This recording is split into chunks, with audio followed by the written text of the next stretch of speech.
Friday is Hawaiian Shirt Day. Yins, guys. Thank you for listening to the Bridge to Buctober podcast, where we talk all about them Pittsburgh Pirates and that. My name is Josh. Today is June 27th. It is Friday. The New York Mets are coming to Pittsburgh this weekend. Friday is Hawaiian Shirt Day. It's Hawaiian Shirt Day. So, if you want to, go ahead and wear a Hawaiian shirt and jeans. Good morning or afternoon or evening, whenever you're listening to this. Good morning there, little man. It is Friday, and we had the whole day off yesterday. We didn't have to lose a game. You didn't have to watch baseball if you didn't want to. All those things. There's a couple things to get into on this Friday. Obviously, we're going to preview the weekend a little bit with the Mets coming into town, and a couple other things that we'll talk about. But first things first, the Pirates signed a relief pitcher, lefty relief pitcher, Genesis Cabrera. If that name sounds familiar, that's because he came into the league with the St. Louis Cardinals and was generally pretty good when he came into the league at I think like 21 or 22 years old.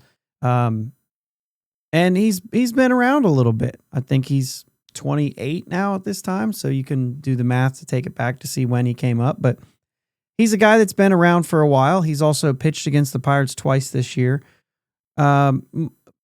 Just to cover the rest, Michael Durrell Hicks, who just threw the other day, was optioned back to Indy to make room on the active roster, and Hunter Stratton designated for assignment again by the Pirates. It seems that he just has a hard time. I think this is maybe the third time they've DFA'd him in the last 2 years, something like that. So kind of a crazy ride for Hunter Stratton. There are times that he looks better than this, than being DFA'd all the time. And then, there are times that he doesn't. So I don't know. Kind of interesting there. Anyway, Cabrera's only pitched in 15 games this season, 17 innings. He split time with the Mets and the Cubs. He does have a rough 6.35 ERA so far this year. With the Mets, it was 3.52, and then even higher, obviously, in order to come up with that, what he did with the Cubs. But the whip was around the same. 1.304 with the Mets, 1.393 with the Cubs. So still that 1.3 fresh threshold. And, just every once in a while, I think, just to throw this out there, I'm sure that, most of but walks plus hits per innings pitched. So that means there's 1.3 base runners essentially every inning. And so that's just a lot of base runners. And that's been his kind of thing throughout his career. Even when he was really good with the Cardinals, I believe his lowest was around, I don't know, like a 1.2, which is about where you would want to be. Yeah, 1.257 in 2021. I just gave it up. He came up in 2019. Well, 1.164 rather in 2020 when he had a 2.42 ERA at just 23 years old.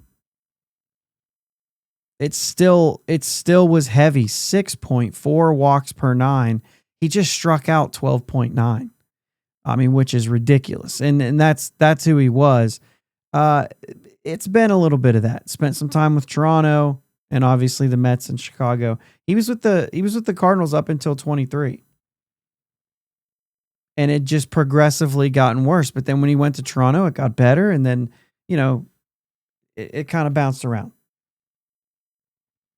But essentially, walks are his problem. 4.4 walks per 9 for his career, 8.7 on the strikeouts. But a lot of that 8.7, it's mostly around an 8 now, just under an 8, maybe 7.9 so far this season. And we really haven't seen those strikeouts since 2023 when it was 9.4. So that's where a lot of the struggles coming from is not really getting the strikeout pitch the way that he was. And just walking too many guys.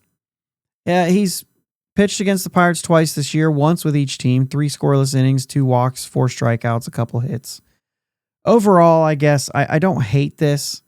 We need left-handed help in the bullpen. This guy's pitched almost 300 innings as a reliever in his career. So if he can tone down the walks for a little bit, he'll be effective. I think that's for sure. Otherwise, it's a wild card. It all depends on whether or not the strikeout numbers can be high or not, to whether or not he's effective. But the whip is always going to be high, as we kind of pointed out. It hasn't been. It's 1.353 collectively for the season, and it hasn't been under 1.3 since 2021. So it's not really anything to be excited about, that's for sure. But it's something this team needed with Meza and Baraki out, and Wentz, who's now playing, I think, with the Tigers. That's right? Claimed by the Tigers. So you can't just have Ferguson out there as a lefty. So this is a move that they probably needed to make. They needed to get somebody in there. May as well be a veteran who has a chance to be effective in the pen. Lefties usually have a little more luck at PNC Park too. So I guess there's something to that. Let's take a look at the weekend series matchups, because pitching matchups can always be pretty interesting. And when you have Mitch Keller going Friday night against David Peterson, that's a pretty good matchup. Peterson has a 2.98 ERA this year. He is a lefty, which means you're starting it off with, a tough lefty against Cruz, and you're really needing him to bust out.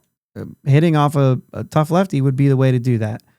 He started against Skeens earlier this season. Both pitchers got a no decision. Skeens was ahead when he came out, but we gave up the lead a little bit after he came out.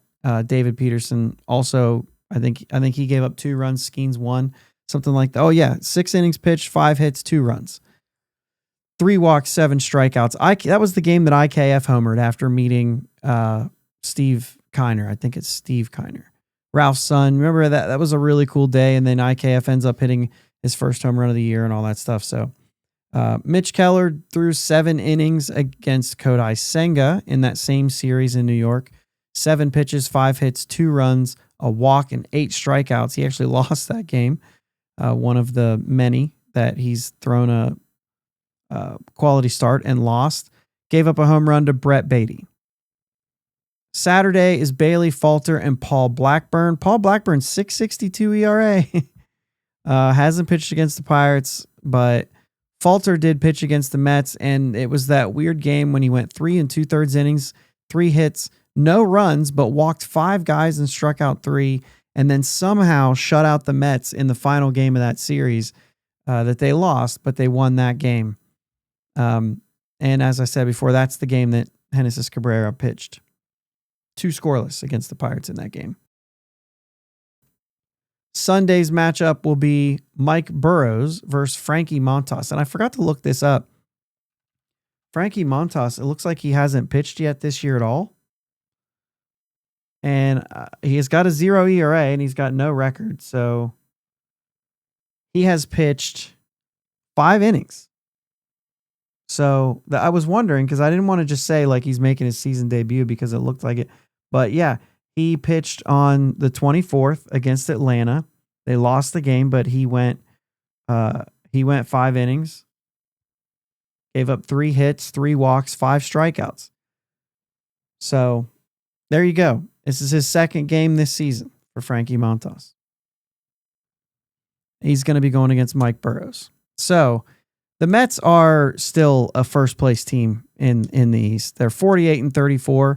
They're 3-7 in their last 10, right? They're sitting in first place by a half a game after beating Atlanta tonight. But they had lost 10 of 11 before winning the last 2 games against the Braves, splitting that series at home. Juan Soto is playing better than the last time we saw him. But away from Citi Field, this team is 19-22. So maybe take advantage of that. Maybe do, something here and try to win a series at home over the weekend. We got to get Keller a win. We got to do that. If you could get a win from Falter or Burrows or knock one of these pitchers around, I think the best pitching matchup by far is going to be Friday night. But I don't know. We'll see. Obviously, the offense is due for a good weekend. They're due for some kind of breakout. I know this offense is bad collectively, but there's specific players who really need to bust out. And maybe we'll see that this weekend. Maybe we'll see it against the Mets. Friday is Hawaiian Shirt Day.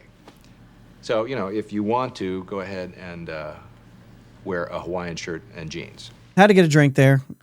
Fill up the time with the old Friday clip since this is Friday. Earlier this month on Twitter, I had a question asked to me by Ryan. It was based around Mlodzinski and Ashcraft. It was like right at the beginning of June. And we were talking about Mlodzinski and Ashcraft and how they were essentially talking about, I think we were talking about moving Mlodzinski to the bullpen. Ashcraft had come up and he was going to the bullpen. And we were talking about maybe possibly getting them back into a starter or whatever, however the conversation was going. But the question was about how long it takes a pitcher to get stretched back out after pitching from the bullpen. And so I did tell him, I was like, you know what, that's a great topic, but I don't have the answer right now. Let me do some looking up. So I've been looking it up when I've had time, and you're really just kind of basing it off of what you're seeing from some guys and what they're doing and like what a ramp up really looks like in that case. And sometimes that means it's mid-season guy coming back from injury type thing. Sometimes it is a situation like this. But when we look at guys who are already pitching in the bullpen and just base that off of maybe a timeline of ramping up to get ready to start, they're already kind of halfway through that, or not quite halfway, but they're already somewhat the way through that. So it depends on how much they're pitching, obviously.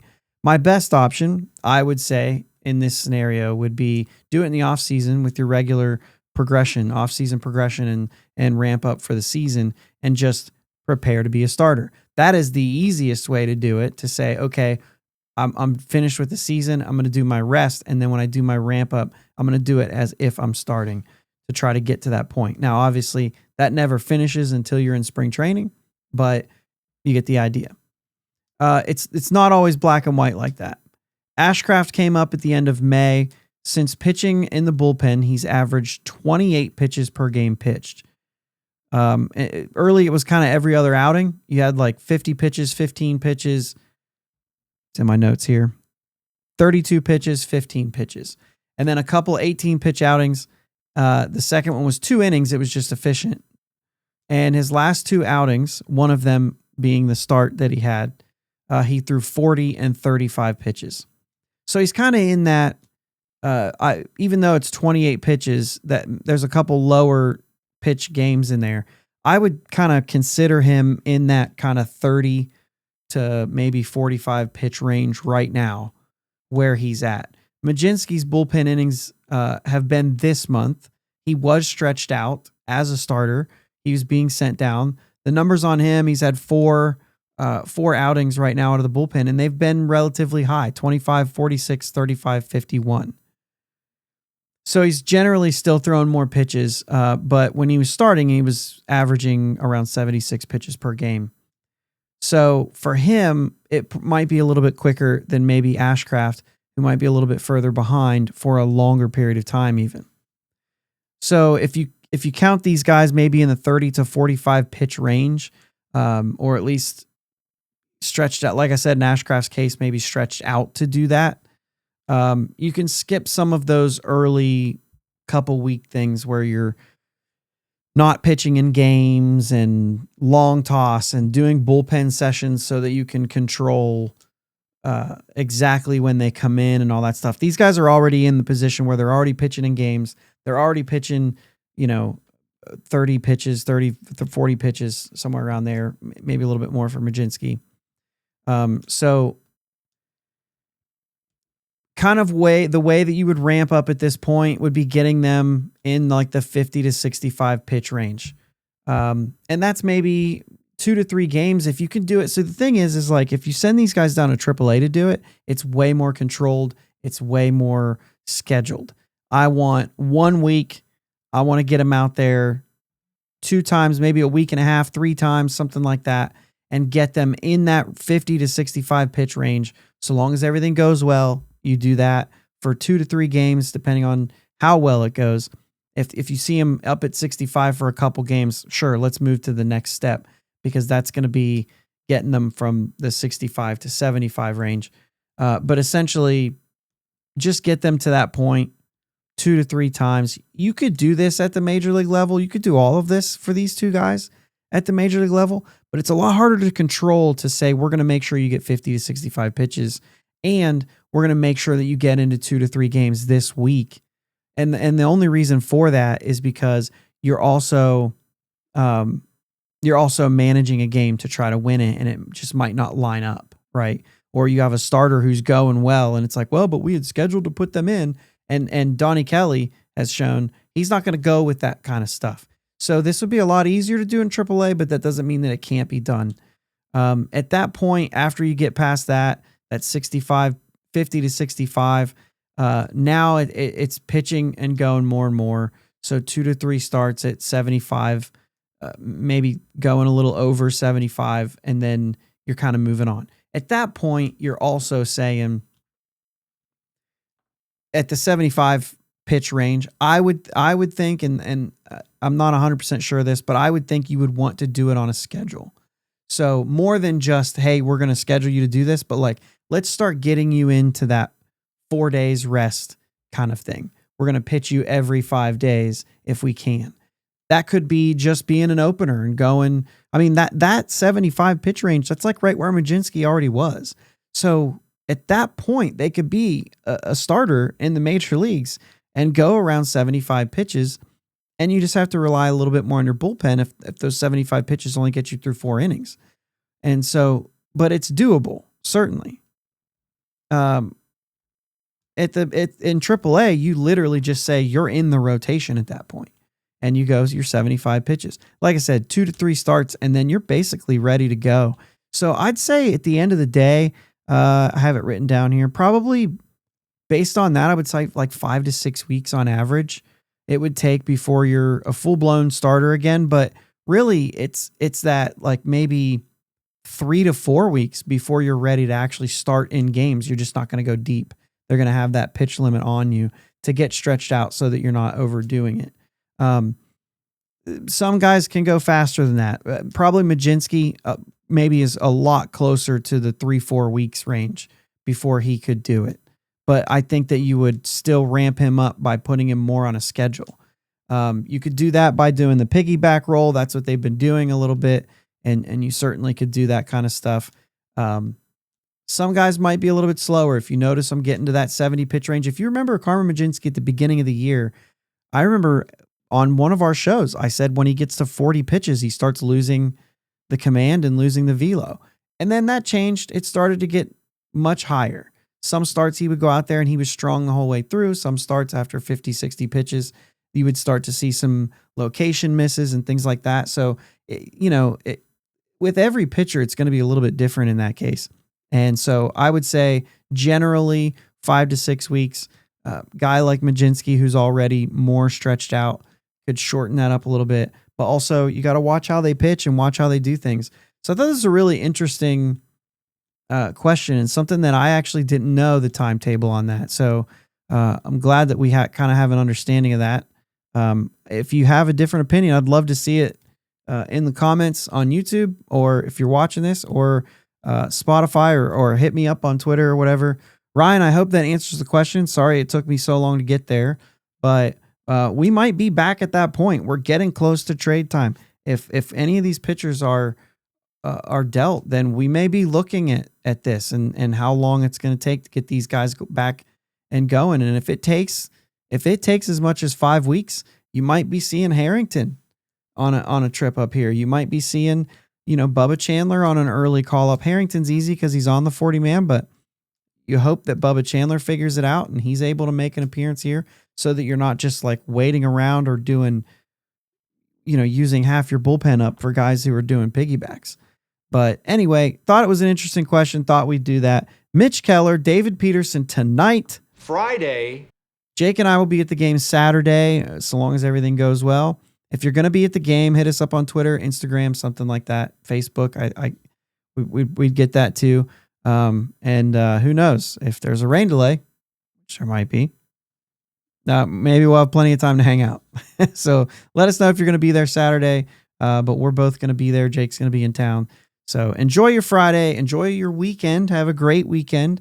Like I said, hit us up if you're going to be there. Come hang out with us Sunday on YouTube, 9 or 9:30. I'm not sure. It depends on what time I'm going to be able to get back home from being back into town. So 9 or 9:30 Sunday night, come join us in the chat and join the discussion.